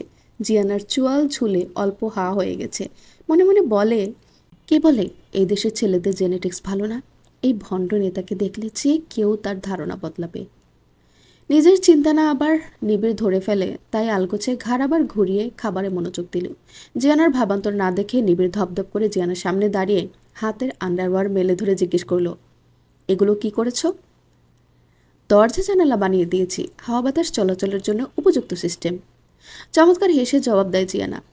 আচ্ছা, তাহলে এখনই পড়ছি, তুমি রিভিউ দিও সিস্টেম কেমন কাজ করছে, ঠিক আছে? বলে আন্ডারওয়্যার জিয়ানার সামনে পড়া শুরু করলো। আর জিয়ানা নিজের বাম হাত দিয়ে চোখ বন্ধ করে চিল্লিয়ে উঠে বলে, আরে আরে করছেনটা কি? এইটা পড়লে আপনার পুটু দেখা যাবে। রুমে গিয়ে দরজা বন্ধ করে পড়ুন। যান, একটা ট্রাউজারের উপর দিয়ে লাল চাড্ডি পরুন, দেখবেন নিজেকে সুপারম্যান লাগছে। নিবিড় চট করে জিয়ানার হাত চোখ থেকে ছাড়িয়ে বলে, আজ সারাদিন তোমার সামনে এটা পরে ঘুরঘুর করব। শার্টটা ধরেই নষ্ট করেছো। তোমার মাথায় কি শয়তানের কারখানা? ফাজিল মেয়ে কোথাকার। হাত ধরে জিয়ানার বুকের সামনে থেকে কুশন পড়ে যায়। নিবিড় এবার হাত ছেড়ে উল্টো ঘুরে রাগে গজগজ করতে করতে রুমে ঢুকে ঠাস করে শব্দ করে দরজা আটকিয়ে দেয়। জিয়ানা হাঁক ছেড়ে বলে, আরে ভেতরেই তো থাকবে, কে দেখবে? পড়ুন পড়ুন, আরাম লাগবে। মনে মনে আমাকে ঠিকই ধন্যবাদ দিবেন। বলে নীরবে শব্দহীন হেসে মনে মনে ভাবছে, বাছা ধন, ঠিক 3 দিনেই তুমি নিজেই আমাকে বাসা থেকে বের করে দিবে। আগে দেখিয়ে কিয়া কিয়া হোতা হে। প্রভাতের মধ্যভাগ। মক্কর ঘুম ভাঙল ক্লাবের ছেলেদের হট্টগোলে। আড়মোড়া ভেঙে নিজের ফোন বালিশের নিচ থেকে বের করে এই আশায় জেনি ফিরে তাকে ঝাড়ি দিয়ে টেক্সট করেছে। কিন্তু না, ফাঁকা নোটিফিকেশন। ফোন পকেটে ভরে রুমের বাইরে পা দিয়ে দেখে জুনিয়র ছেলেপেলেরা আসছে ক্লাবের সদস্য হতে। ফর্ম নেওয়ার জন্য লাইন ধরা, তাই হাউকাও বেশি। মক্কু বের হয়ে একটা রাম ধমক দিল, এতেই সব চুপ হয়ে যায় এক মুহূর্তেই। চোখ কচলিয়ে কচলিয়ে বাইরে এসে দাঁড়িয়ে আবার লম্বা করে আড়মোড়া ভাঙার সময় চোখ যায় পিক আপ ভ্যানে রাখা ভাঁজ করা মোটা কাগজের দিকে, যেটার চিপায় একটা কালো জুতা। মক্কো আস্তে করে কাছে যায়, টান দিয়ে জুতাটা হাতে নেয়। তার সমস্ত দুনিয়া টলে উঠল জুতাটা হাতে নিয়ে। মাথায় যেন দ্বিখণ্ডিত হয়ে গেল এমন লাগছে। হাতের সাথে সমস্ত শরীর কাঁপন শুরু করলো। নিজেকে নিজেই সান্ত্বনা দিয়ে ক্লাবের ভেতর ছুটলো আকাশের খোঁজে, কিন্তু পেল না তাকে। একজন জানালো আকাশ বাসায় গেছে রেস্ট নিতে। কাপা হাতে ফোন বের করে কল করলো। 2বারের পর রিসিভ করে সালাম দিয়ে বলে, ভাই মাথা হ্যাঙাজ, কোনো কাম দিয়েন না প্লিজ। মক্কুর কণ্ঠ ভার হয়ে আছে, যেন একটা শব্দের ওজন 1 কেজি পরিমাণ। তবুও বুকের আর মস্তিষ্কের মারাত্মক প্রদাহ নিয়ে বহু কষ্টে জিজ্ঞেস করলো, পিকআপে একটা মেয়ের জুতা ছিল, ওইটা কার জানিস? মক্কুর কথা শুনে আকাশের ফটাফট ঘুম উধাও হয়ে গেল, আর ভয়ে ভয়ে জিজ্ঞেস করলো, ভাই এই ভুল তো হইতে পারে না? গাড়ি আমি ভালো মতো চেক করছি, লাশের পা আলগা ছিল না, পা থেকে খুলে যাওয়ার সম্ভাবনা নেই, নয়তো কাপড় পেঁচানোর সময় ওরা ভালো মতো পেঁচায় নেই, ভেতর থেকে জুতা বের হয়ে আসছে। ব্যাস, মক্কু আর কোনো কথা শুনতে পেল না। মাসখানেক আগে বাসা খুঁজে ফেরার পথে নিজেই জেনিকে এই জুতা জোড়া কিনে দিয়েছিল, নিজের হাতে জেনির পায়ে পরিয়েছে। তার তো ভুল হওয়ার কথা না। সমগ্র পৃথিবী শূন্য, নিষ্ঠুর আর ভারহীন লাগলো তার কাছে। কোথায় ব্যথা, কোথায় কষ্ট, কেমন কষ্ট, কেমন হাহাকার! মক্কুর কোনো কিছুই অনুভূত হচ্ছে না, শুধু মনে হচ্ছে লক্ষ লক্ষ তলোয়ার দিয়ে তার হৃদয়কেও ফালাফালা করে ফেলছে। সে মরে যাচ্ছে। পরিবারবিহীন একটা অসহায় ছেলেকে পরিবারের স্বপ্ন দেখিয়ে জেনি তার সাথে প্রতারণা করলো। কাচের গ্লাসের মতো খান খান হয়ে গেল মক্কুর সকল স্বপ্ন, আশা, একটা সুন্দর পরিবারের সুখ। প্রচণ্ড স্বপ্নভঙ্গ, মস্তিষ্কের খারাপ উচাটন। জেনিকে হারানোর ব্যথায় মক্কু কুলাতে পারল না, ঢলে পড়ল শক্ত ফ্লোরে। সবাই ধরাধরি করে মক্কুকে এক সাইডে এনে পানি ঢালা শুরু করলো। রনি নিবিড়কে ফোন দিয়ে সব জানালে নিবিড় জানায় সে আসছে এক্ষুনি। নিবিড় আসার পরপরই মক্কুর সেন্স ফিরে। উঠেই নিবিড়কে জড়িয়ে ধরে হাউমাউ করে কান্না শুরু করলো। মক্কুর কান্নায় সবাই হকচকিয়ে যায়। নিবিড় মক্কুর গালে আলতো ট্যাপ করে বলে, কি হয়েছে মক্কু, কথা বল। কান্না থামিয়ে আশেপাশে তাকিতুকি করে জুতাটা খুঁজে চলে। কিছুটা দৌড়ে চেয়ারের নিচে দেখতে পেয়ে পাগলের মতো হামাগুড়ি দিয়ে জুতাটা বুকে জড়িয়ে গগন বিদারী চিৎকার শুরু করলো। নিবিড় জুতা দেখে কিছুটা আঁচ করলো, তাই ক্লাবের বাইরে সবাইকে চলে যেতে বলল। সবাই বের হয়ে যাওয়ার সাথে সাথে আকাশ ভেতরে ঢুকে। আকাশকে দেখে মুখ্য উঠে দাঁড়িয়ে তার কলার ধরে ঝাঁকিয়ে জিজ্ঞেস করে, কোন রেল লাইনে রেখে আসছিস আমার জেনিকে? বল, তাড়াতাড়ি বল। ট্রেনে কাটা পরে নিশ্চয় ছিন্নভিন্ন হয়ে গেছে আমার জেনির শরীর। আমাকে মিথ্যে বলেছে জেনি, আমি কখনোই ক্ষমা করব না। আমাকে প্রমিস করেছে আর কখনো আমাকে রেখে যাবে না। এত বড় ধোকা আমাকে কেন দিল? নিবিড়ের চোখ বড় বড় হয়ে গেল। মক্কুর কাছে গিয়ে জিজ্ঞেস করে, কিসব আবল তাবল বলছিস? জেনি হতে যাবে কেন ওই লাশটা? ভাই, আমার জেনের জুতা এটা, এই জুতা ছিল পিকআপে। ভাই, সারা জীবন আপনার গোলামি কর্ম, আমার জেনের আয়না দেন ভাই। ভাই, আমার বুকটা ফাইটে যাইতাছে, আমি দেখাইতে পারতাছি না। প্রতারণা করলো কেন আমার সাথে? আমাকে পরিবারের স্বপ্ন দেখাইলো কেন? আমি এখন কেমনে বাঁচবো ভাই? আমার তো কেউ নাই, আমার কিচ্ছু নাই। আমার সাথে আল্লাহ তো শত্রুতা নাই। আমাকে তাহলে সর্বহারা কেন করে রাখতে দুনিয়াতে? আমারও মাইরা ফেলেন ভাই। বলেই নিবিড়ের 2 হাত নিজের গলায় চেপে ধরে। নিবিড় গলা ছেড়ে মক্কুকে জড়িয়ে ধরে বলে, শান্ত হ ভাই, আগে নিশ্চিত হই, জেনে হুইপের বাংলোতে কেন যাবে? বলতে পারলো না কিছু একটা মনে পড়াতে, তবুও মকুকে সান্ত্বনা দেওয়ার জন্য বলে, চুপ কর, সবাই সন্দেহ করবে, আমি দেখছি, ওইটা জেনি না। আপনি তো জানেন না ভাই, কাল রাতে আমাকে মিথ্যা বলে বের হয়ে গেছে তামান্নার সাথে। তাদের লাস্ট অপারেশন ছিল। এই জুতাটা আমি নিজে কিনে দিছি, দেখেন সাইজ একদম সেম। আমি বেঁচে থেকে কি করব আর? আমিও জেনির কাছে চলে যাব। বলেই বাইরে পাগলের মতো বের হয়ে দৌড়াতে শুরু করলো। নিবিড় আর আকাশ তার পেছন পেছন। এই সময় কারো মাথা ঠিক থাকে না। মানুষ অতিরিক্ত কষ্টের সময় যে কোনো অ্যাক্সিডেন্ট সত্যি সত্যি করে ফেলতে পারে। কষ্টের কোনো সংজ্ঞা নেই, কারো কষ্ট অন্য কেউ ভাগ নিতে পারে না। যার কষ্ট, তার ভেতরের আগুনের আঁচ অন্য কেউ বুঝতে পারে না। কষ্টের মুহূর্তগুলোর অনুভূতি বোঝানো যায় না। কিছু কষ্ট মৃত্যুসম, সিংহ মৃত্যুতেও অতটা কষ্ট পাওয়া যাবে না, হয়তো যতটা কষ্ট হয় আত্মার কেউ চলে গেলে। পর্ব 36। বিচ্ছেদের দুঃখে প্রেমের বেগ বাড়িয়া যায়। রবি ঠাকুর। তবে জেনি আর মক্কুর বেগ মনে হয় 4 গুণ বেড়েছে। যদিও সেই বেগ মক্কু নিজের মাঝে ঠেসে ঠুসে চেপে রেখেছে। তার কঠিন অভিমান গলে হয়ে গেছে যখন গোসল করে বের হয়ে দেখে জেনি লাল টুকটুকে শাড়ি পরে বউ সেজে দাঁড়িয়ে আছে। টুকটুকে লাল এই বউটা মক্কুর নিজের। ভাবতেই মনের আনাচে কানাচেতে কোন্দল শুরু হলো। মনময়ূরী পেখম মেলে প্যাক প্যাক করে গান গাওয়া ধরল। মস্তিষ্কের নিউরনে নিউরনে লাল নীল বাতি জ্বলে উঠল। সারা জীবন নিজের বলতে কিচ্ছু না পাওয়া মক্কুর জন্য এই তো 7 রাজার ধন। লাল শাড়িতে জেরির শরীর থেকে যেন আভা বের হচ্ছে। তাই তো বিভিন্ন কবি সাহিত্যিক শাড়ি পরা রমণীকে বলেছেন পুরুষের চরিত্র ধ্বংসের কারণ। চোখ ঝলসে যাওয়ার মতো রূপ নিয়ে এই মেয়েকে মক্কুর বউ হতে কে বলেছে? অসহ্য যন্ত্রণায় যখন মক্কুর নাভিশ্বাস, সেটা আরও বাড়িয়ে দিয়ে জেনি শাড়ির আঁচল ভাঁজ করে কোমরে গুজে ফেলল। মক্কু চোখ বন্ধ করে ফেলে সাথে সাথে। ব্লাউজের কোমরের নিচ পর্যন্ত ফাঁকা বক্র কোমর, যেন সাক্ষাৎ মরণবান। দেখবি না এই ছলনাময়ীকে। বিয়ের পর মক্কুর বউয়ের প্রতি উচাটন দেখে নিবিড় বারবার সাবধান করেছে। বলেছে সেই বিখ্যাত গল্পটি। এক লোক প্রচণ্ড শীতের মাঝে পাতলা পোশাকে হেঁটে যাচ্ছিল। অন্য একজন লোক তাকে হালকা পোশাকে দেখে অবাক হয়ে জিজ্ঞেস করে, তোমার ঠান্ডা লাগে না? এত হালকা পোশাকে কিভাবে বেঁচে আছো? জবাবে লোকটি বলে, এতেই আমি অভ্যস্ত। পরক্ষণেই লোকটির খুব করুণা হলো। দুঃখী লোকটাকে বাইরে 2 মিনিট দাঁড়াতে বলে ঘরের ভেতরে গরম কাপড় আনতে যায়।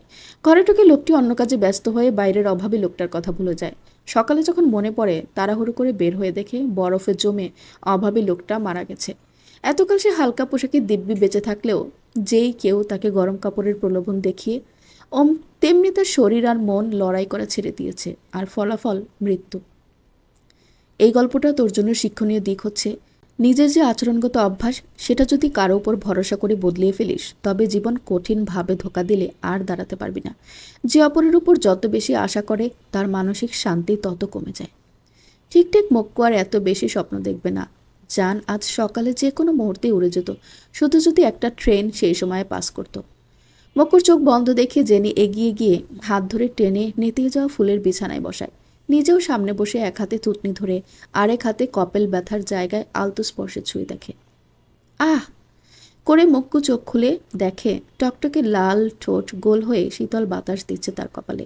সেই ঠোঁট নিজ জায়গায় গিয়ে প্রশ্ন করে, অনেকটা লেগেছে? চলছে নিশ্চয়ই। চলুন ফার্মেসিতে গিয়ে ঔষধ লাগিয়ে আসি, না হলে আরও ব্যথা বাড়বে। মক্কর কিছুক্ষণ আগের সকল পণ মাঠে মারা গেল। নেশাগ্রস্তের মতো মাথা আওলা জাওলা হয়ে দুই হাতে জেনের উন্মুক্ত কোমর আঁকড়ে ধরে টান দিয়ে নিজের কোলে বসে জিজ্ঞেস করে, আমার ব্যক্তিগত ফার্মেসি থাকতে কোন দুঃখে পাবলিকে যাব? খিলখিল করে হেসে উঠে জেনি এবং মক্কু ঘোর লাগা দৃষ্টিতে তাকিয়ে থেকে ভাবে সেই কথা। পুরুষের জন্য সবচেয়ে বড় সাফল্য হচ্ছে নিজের ব্যক্তিগত নারীর প্রাণ খোলা হাসি মুখ। জেনি মক্কুর কোলে বসায় বেশ উপরে উঠে গেছে। মক্কুর মাথা জেনির বক্ষদেশ বরাবর। সেখানে মক্কু নিজের আহত কপালখানা ঠেকিয়ে প্রশ্ন করে, তোমার জুতা অন্য মেয়ের কাছে কিভাবে এলো? জেনি কিছুটা অবাক হয়ে প্রশ্ন করে, আপনি কিভাবে জানলেন? প্রশ্নটা আমি আগে করেছি। অভিমান এখনো সম্পূর্ণ কাটেনি, এটা জেনের বোঝা হয়ে গেছে, তাই সোজাসুজি উত্তর দিল, আমাদের কাল প্ল্যান ছিল হুইপ রেজাউল সরকারকে খতম করার।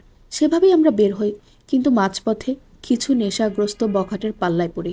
তাদের সাইজ করতেই আমাদের দেরি হয়ে যায়, আর আমরা পৌঁছে দেখি অন্য একটা বাচ্চা মেয়ে তারা জোগাড় করে ফেলেছে। একেবারে যে দুস্থ অসহায় একটা মেয়ে ধরে এনেছে, সেটা মেয়েটার বাহ্যিক বেশভূষায় বুঝতে পারি। পায়ে জুতা পর্যন্ত ছিল না। কান্নারত মেয়েটাকে যখন আমাদের সামনে দিয়ে টেনে হিঁচড়ে নিয়ে যাচ্ছিল, আমি আপনাকে বোঝাতে পারবো না মুসাদ্দিক আমার কেমন লেগেছে। মেয়েটা আমার হাত টেনে ধরে আকুতি ভরা দৃষ্টিতে তাকিয়েছিল। জানেন, কোথাও সে হয়তো ভরসা করেছিল আমার উপর, কিন্তু আমরা নিরুপায় ছিলাম। আমাদের ধারণার চেয়েও বেশি সিকিউরিটি প্লাস গেটের কাছে জার্মান শেফার্ড ছিল 4টা। মেয়েটার খালি পা দেখে আমি আমার জুতাটা দিয়ে চলে আসি। অপেক্ষা করি বাইরে কিছুক্ষণ। বিশ্বাস করবেন না, বাইরেও মেয়েটার আর্তনাদ ভেসে আসছিল। একসময় যখন সকল আর্তনাদ থেমে যায়, আমরা বুঝি আর একটা প্রাণ ক্ষমতায় পৃষ্ঠ হলো। বলেই টুকরে কেঁদে উঠে জেনি। মক্কু আগলিয়ে নেয় 2 হাতে জেনিকে। তারপর পিঠে হাত দিয়ে সান্ত্বনা দিয়ে বলে, আজ যদি একটা ট্রেন সময় মতো আসতো, তাহলে এই যে লাল শাড়ি পরে আছো, সেটার পরিবর্তে সাদা শাড়ি গায়ে চড়াতে হতো। জেনে নিজের মাথা মক্কুর কাঁধ থেকে উঠিয়ে চোখে ভরা জল নিয়ে জিজ্ঞাসা দৃষ্টিতে তাকানো দেখে মক্কু আবার বলে, আমি তোমার জুতা পেয়ে ভেবেছি মৃত মেয়েটা তুমি। তারপর নিজের জীবনের প্রতি মায়া চলে যায়, তাই সোজা রেল লাইনে মাথা দিয়ে চলে গিয়েছিলাম। জেনি ফট করে মক্কুর মুখ চেপে ধরে, তারপর আবার কেঁদে বলে উঠল, আমাদের কেউ কোনো ক্ষতি করতে পারবে না মুসাদ্দিক। হাতের প্রতিটা নখে 1.5 গ্রাম সায়ানাইড ছিল। একবার শুধু আঙ্গুল দিয়ে নখ ধর্ষকের নাকের কাছে ঘষা দিলেই শরীরের অক্সিজেন সাপ্লাই বন্ধ হয়ে হৃদযন্ত্র কাজ করা থেমে যেত। কিন্তু ভাগ্য যেন সহায় ছিল না। আপনি এতটা ভালোবাসবেন না প্লিজ। জানেন না, মানুষ যে জিনিসকে যত বেশি ভালোবাসে, সৃষ্টিকর্তা সে জিনিস তার কাছ থেকে তত দ্রুত কেড়ে নেন। মক্কু চেপে ধরে জেনিকে। তার আর কিছু চায় না, শুধু এই মেয়েটাকে ঘিরেই বাঁচতে চায় সে। পরিবেশ সহজ করতে মক্কু বলে উঠল, মরা ফুলে বাসর হয় দিনের বেলা? বউ আছে, জামাই আছে, ফুলসজ্জাও আছে, দিনের রাতে কি আসে যায়? বলে 1 সেকেন্ড দেরি করলো না নিজের অধিকার কিংবা হক আদায় করার প্রসেসিং শুরু করতে। শক্তিশালী বিছানাও আর্তনাদ করে উঠল দুইজন প্রাপ্তবয়স্ক মানুষের প্রলয় ঝড়ে। দুইজন কুলহারা নির্হারা মানুষের একে অপরকে আঁকড়ে ধরার শপথ। এই তো শুরু। মহাবিশ্ব যে সম্পর্কে অবগত, যে সম্পর্কের চক্রে জগৎ সংসার ঘূর্ণায়মান। এই তো সেই সম্পর্ক, মহাপবিত্র অমৃত সুধা পানের একমাত্র মাধ্যম। ভালোবাসার জন্য যার পতন হয় সে বিধাতার কাছে আকাশে তারার মতো উজ্জ্বল। জনসন। কিন্তু নিবিড়ের পতন কোনো ভালোবাসায় হয়নি, হয়েছে সাবান পানিতে পিছলে। দরজা খুলে পা দেওয়ার সাথে সাথেই ধপাস করে আছাড় খায়। একবার উঠে দাঁড়ানোর সাথে আবার সে চোখ বন্ধ করেই বলে দিতে পারে এই কাজ কার। ইচ্ছাকৃতে আমার ইতরামে একমাত্র তার বহুরূপী বাদরটাই করতে পারে। যদিও চোখ বন্ধের দরকার নেই, কারণ এই ঘরে অন্য কেউ নেই। পরপর 3বার পড়ার পর গর্জে ওঠে নিবিড়, জিয়ানা বলে। জিয়ানা বেডরুমের দরজায় দাঁড়িয়ে পেট ধরে হেসে যাচ্ছে এত বড় দামড়া মানুষের আচার খাওয়া দেখে। খিলখিল করে হেসে জিজ্ঞেস করে, আহারে, ফ্লোরটা ব্যথা পেল মনে হয়। এই ভণ্ডনেতা আসতে পড়তে পারলেন না একটু? নিবিড় তাতে দাঁত চেপে বাইরে দাঁড়ানো গার্ডকে ইশারা করে হাতের ব্যাগগুলো রেখে চলে যেতে। গার্ড চলে যেতেই নিবিড় কটপট করে বলে, এগুলো কি করেছো? সাবান পানি কেন সারা রুমে? ফাজলামের একটা লিমিট আছে গর্দভ মেয়ে কোথাকার। যা কিছু এনেছিলাম একটা সুতাও পাবে না। কি আর এনেছেন সব? নিশ্চিত ভুলভাল জিনিস। ছুরি মারুন আমার দিকে। আমি আপনার ঘর পরিষ্কার করছিলাম। পরিষ্কার পরিচ্ছন্নতা ইমানের অঙ্গ। নিবিড় এবার ভালোভাবে তাকায় জিয়ানার দিকে। রান্নার অ্যাপ্রন গায়ে জড়িয়ে, কাঁধে প্লাস্টিকের ঝাড়ু, হাতে ছোট বালতি। নিবিড় নিজের শার্ট খুলে ফ্লোরে রাখে, তারপর সেটার উপর পা দিয়ে বাইরে বের হয়ে ব্যাগগুলো হাতে নেয়। তারপর আবার শার্টে পা দিয়ে আস্তে করে এগিয়ে বলে, সুইপার হিসেবে তোমাকে চমৎকার মানাবে। এক কাজ করো, এলাকায় এইভাবে বের হয়ে যাও, বেশ ভালো ইনকাম করতে পারবে। একদম জিয়ানার কাছে এসে সবগুলো শপিং ব্যাগ জিয়ানার পায়ের কাছে রাখে। একটা ব্যাগ শুধু নিজের হাতে নিয়ে রুমে ঢুকে। জিয়ানা সেই ছোট্ট ব্যাগ খেয়াল করে বলে, ওইটাও দিন, আবার দরজা জানালা বানিয়ে দিব। ইকো ফ্রেন্ডলি জাঙ্গিয়া। নিবিড় থেমে যায় সেখানেই, ঘুরে অগ্নি দৃষ্টিতে তাকিয়ে রাগে রিড়ি করে বলে, একদম চটকানা দিব, চেহারার ডিসপ্লে চেঞ্জ হয়ে যাবে। তোমার জিনিসপত্র পেয়েছো? So if you don't want to see my true face, then keep your distance from me. এতগুলো ব্যাগ দেখে জিয়ানা চোখ বড় বড় করে জিজ্ঞেস করে, সে না হয় বুঝলাম, এতগুলো কি এনেছেন? কি করবে এত এত জিনিস দিয়ে? এক কাজ করো, কিছু কিছু কেটে দরজা জানালা বানাও, আর কিছু দিয়ে রান্না করে খেয়ে ফেলো। কিন্তু তার আগে আমি বের হয়ে যেন দেখি ড্রয়িং রুম পরিষ্কার, তা না হলে তোমাকে দিয়ে রাপ করবো ফ্লোর। বলেই টাওয়াল নিয়ে বাথরুমে ঢুকে গেল। জিয়ানা হাতে ঝাড়ু ফেলে মুখ ভেঙচি কেটে বলে, এসেছে লাটের ব্যাট, কারো হুকুমের জিয়ানা চলে না। তারপর ব্যাগগুলো একে একে বিছানায় উঠায়। প্রথমে ব্যাগ গোনা শুরু করলো। 18টা ব্যাগ। ব্যাগ গুনতে জিয়ানার দম লেগে গেছে। এত এত জিনিস কে কিনে? ভ্রুকুচকে বাথরুমের দরজায় তাকায়। সবচেয়ে কাছের ব্যাগটা আগে খুলে ধবধবে সাদা সফট নেটের একটা গাউন বের হয়ে এলো। জিয়ানা ড্রেসটা বের করে বিমূর্ত হয়ে কিছুক্ষণ চেয়ে রইল। তার 20 বছরের জীবনে এমন মেলে জিনিস কেউ কখনো দেয়নি। জামাটা নাকের কাছে নিয়ে গন্ধ নেয়। নতুন কাপড়ে একটা ঈদ ঈদ গন্ধ আছে। তারপর নিবিড়ের বাথরুমের দরজায় তাকিয়ে থাকে কয়েক সেকেন্ড। হঠাৎ মনটা ভালো হয়ে এলো জিয়ানার। এখন তো এসবে একদম মন টানে না। অথচ একসময় মুখের মতো অপেক্ষা করতো যদি জিয়াওয়াল একটা এমন ড্রেস কিনে আনে। পর মুহূর্তে মাথা ঝাঁকায়, নাকেরই ভালো হয়েছে। ছোট ছোট চুলে এমন মেয়েলি ড্রেসে তাকে নিশ্চয়ই খুব হাস্যকর লাগতো। মেয়েদের T shirt, denim pant, jeans pant, floral প্রিন্টের oversize T shirt, loose trouser, long skirt, kurti, 2 জোড়া জুতা, 2 জোড়া স্যান্ডেল আর আন্ডারগার্মেন্টস ক্লথ। অতি আশ্চর্যজনক ব্যাপার হচ্ছে সবগুলো 5টা করে, সাথে 5টা কালার। কালো, সাথে ধূসর, নেভি ব্লু, সি গ্রিন। আর একটা প্লাস্টিকের ব্যাগে মেয়েদের শ্যাম্পু, শাওয়ার জেল আর অন্যান্য জিনিসপত্র। এগুলোর মাঝে শুধু শ্যাম্পুটা কাজে লাগবে, কন্ডিশনারও কখনো ইউজ করে না জিয়ানা। একটা ক্লিনজার আর শ্যাম্পুই তার জন্য এনাফ। শীতের দিনে বেবি লোশন হলেই তার স্কিন কেয়ার কমপ্লিট হয়ে যায়। পুরো এক বিছানা জিনিসপত্র দেখে জিয়ানার বাড়াবাড়ি মনে হলো। ভালো লাগার চেয়ে মেজাজ খারাপ হচ্ছে বেশি। টি শার্ট আর ট্রাউজারের ব্যাগটা আলাদা করে বাকিগুলো থেকে একটা করে নিল, সাথে সাদা গাউনটা। সুন্দর হাসিখুশি বিকেল। গাছগাছালিতে ঘেরা বাড়ির ছাদে আচার শুকাতে দিয়ে পাশে বসে আছে এক বৃদ্ধা। আর একটু পরপর হাসিখুশি এক তরুণীকে কোত্থেকে এসে ছু মেরে আচার নিয়ে দৌড়ে চলে যাচ্ছে। খিলখিলে হেসে ওঠা সেই তরুণের হাসিতে সারা বাড়ি ঝলমল করে ওঠে। মনের মন্দিরে ঘণ্টা ঢং ঢং করে বেজে ওঠে। বেহায় মন সেই হাসিতেই খুন হতে চায় বারবার, হাজারবার। সেই বাঁকা চোখের হাসি, মধুচরা কণ্ঠের মিহি ডাকে শীতল হতে চায় তনু। কবে আর হবে? কবে? বেলা যে বয়ে গেছে অনেক, শরীরের ছালে টান লেগে কয়েক বসন্তর আগেই। তবুও কেন এত আশা, এত অপেক্ষা? ইজি চেয়ারে হেলানরত লোকটির চোখের কোণ ঘেঁষে গড়িয়ে পড়ে অপেক্ষার জল। পাশ থেকে পুরুষ কণ্ঠ ডেকে ওঠে, স্যার। চোখ মেলার আগে হাতে টিস্যু দিয়ে চোখ মুছে জবাব দেয়, হুম। নিবিড় তার বউকে নিজের ফ্ল্যাটে তুলেছে পরশুরাতে। চোখ মেলে সোজা হয়ে বসে মামুন ইসলাম। কোমল মুখ হিংস্র হয়ে উঠল মুহূর্তেই। কাটকাট গলায় জিজ্ঞেস করে, মাসখানেক থেকে ক্লাবে মেয়েও যাচ্ছে না, তাই না? জি স্যার, তবে মাসখানেক থেকে না, 4 মাস থেকে, সমুদ্র খুন হওয়ার পর থেকে। আর একটা খারাপ খবর আছে। আর কি খারাপ খবর আশরাফ? আমাকে কি একটু শান্তিতে থাকতে দিবে না তোমরা? মেহেদি ইউএসএ যায়নি, গেছে মালয়েশিয়া। হো হো করে হেসে উঠল মামুন ইসলাম। ভাপের মতো সব ধূর্ত হয়েছে, তাই না আশরাফ? আমি ভাবলাম শুধু রাফিনটাই চালাক চতুর হবে, বাকি দুইটাকে রাফিন নিজের কাজে ব্যবহার করবে। এখন দেখি উল্টো হলো। রাফিনের কি খবর বলো তো? রাফিন স্যার শ্বশুরবাড়ি যায়নি একবারও। আমি বলি কি, বইয়ের পরীক্ষা তো শেষ, উঠিয়ে আনলেই ভালো হবে। তাহলে কাছাকাছি থাকবে দুইজনই, মিল মহব্বত হয়ে যাবে। হয় না আশরাফ, মনে একবার যে বসে যায়, এসিড মেরে গলিয়ে দিলেও তাকে উঠানো যায় না।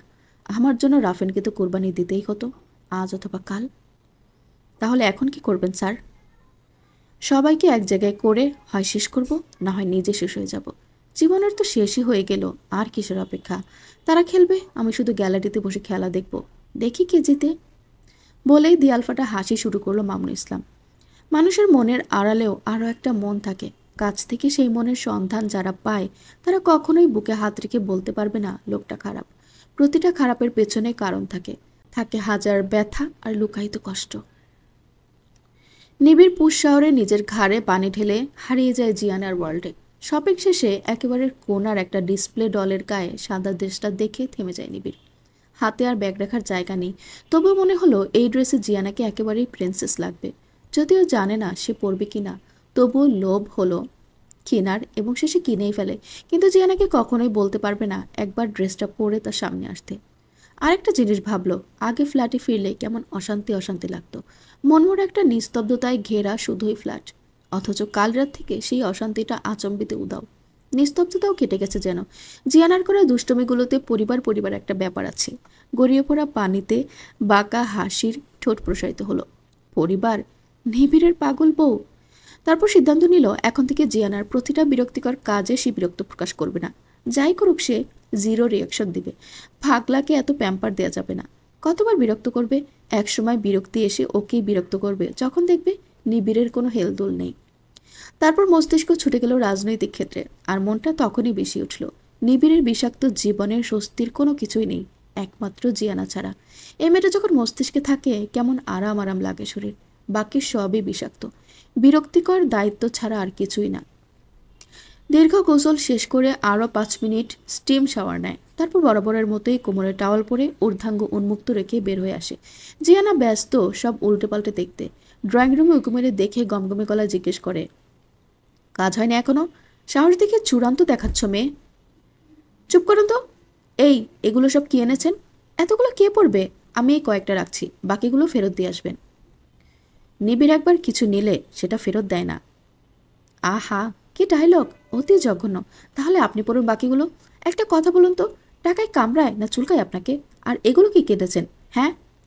বলেই একটা নোট কালার ব্রা নিবিড়ের দিকে ছুরি মারে। সেটা গিয়ে পড়ে নিবিড়ের কাঁধে। চট করে নিবিড় কাঁধ ঝাড়া মেরে উল্টো করে যায়। তার গাল আর কান লাল হয়ে উঠেছে। কেমন অসভ্য মেয়ে! একটু হায়া লাজ লজ্জা নেই। জিয়ানা নিবিড়ের হাল দেখে বলে, এ আসছে লজ্জাপতি লাজুকলতা।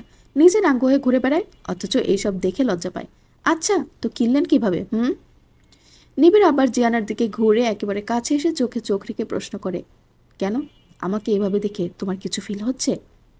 এত কাছে হওয়ায় জিয়ানার হঠাৎ অস্বস্তি ঘিরে ধরল।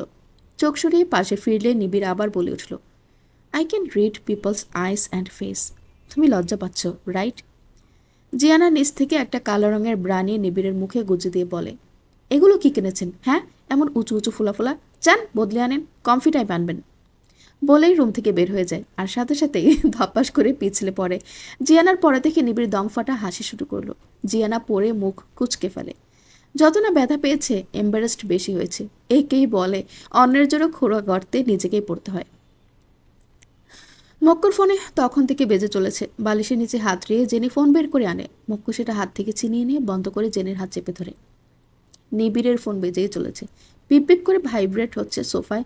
জিয়ানার পায়ের কাছে হাওয়ায় পায়ের বৃদ্ধাঙ্গুল দিয়ে কেটে দিচ্ছে বারবার। আর চোখে নিবিড়কে দেখছে। খেতে খেতে টিভি দেখছে। জিয়ানা খাবে না এসব বাইরের বিরিয়ানি। তার ভাত মাছ ডাল চাই। নিবিড় ডোন্ট কেয়ার ভাব নিয়ে নিজে খাওয়া ব্যস্ত। জিয়ানা পেপার কম, নিবিড়কে দেখছে বেশি। লোকটার চোয়াল কি শার্প রে বাবা! এই ধারালো চোয়ালের কারণেই চেহারা একটা গাম্ভীর্যের ব্যাপার আছে। এই জন্যই আরো বেশি লিডার লিডার ভাব আছে। লম্বা চুল, খোঁচা খোঁচা দাড়ি, শ্যামা গায়ের রং মিলে একেবারে সুপুরুষের কম্বো। হঠাৎ নিবিড় ঘাড় ঘুরিয়ে তাকায়। জিয়ানা মনোযোগ দিয়ে পেপার পড়ছে দেখে মুচকি হাসে।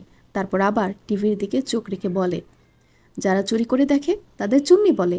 জিয়ানা পেপার রেখে নিবিড়ের দিকে ফট করে এগিয়ে এসে হাতের পেপার দিয়ে নিবিড়ের বাহুতে মেরে বলে, আমাকে চুন্নি বললেন ভণ্ড নেতা কোথাকার! যার মনে যা ফাল দিয়ে ওঠে তা বলেই নিবিড় হো হো করে হেসে ওঠে। জিয়ানা পাশে বসে মিয়ে যায়। এত কেন চালাক এই লোক! ক্লাবে আকাশ 4-5 জন ছেলের সামনে দাঁড়িয়ে বলে, ভাই লোক, জীবনে যদি উন্নতি করতে চাও তবে সেটা অবশ্যই বিয়ের আগে। কারণ বিয়ের পর বউয়ের পাল্লায় পড়ে কঠিন কঠিন পাথরে মানুষ নরম কাদায় পরিণত হয়। এর উৎকৃষ্ট উদাহরণ আমাদের 2 নেতারা, যারা ক্লাবেই খায় ক্লাবেই ঘুমায়, অথচ আজ সারা দিন থেকে তাদের হদিস নেই। এমনকি আমার ফোনটা পর্যন্ত রিসিভ করছে না। আমিও বিয়ে করতে চাই ভাই, বলেই মেকি কান্না শুরু করলো। আর বাকিরা দমফাটা হাসিতে ফেটে পড়ে। শুনছিলেন আশিক আক্তার সোহাগের লেখা নীতিহীন রাজ গল্প থেকে পর্ব 34, 35, 36। গল্পটি পরবর্তী পর্বগুলো শুনতে চাইলে অবশ্যই চ্যানেলটিকে সাবস্ক্রাইব করে আমার সাথেই থাকুন। ধন্যবাদ।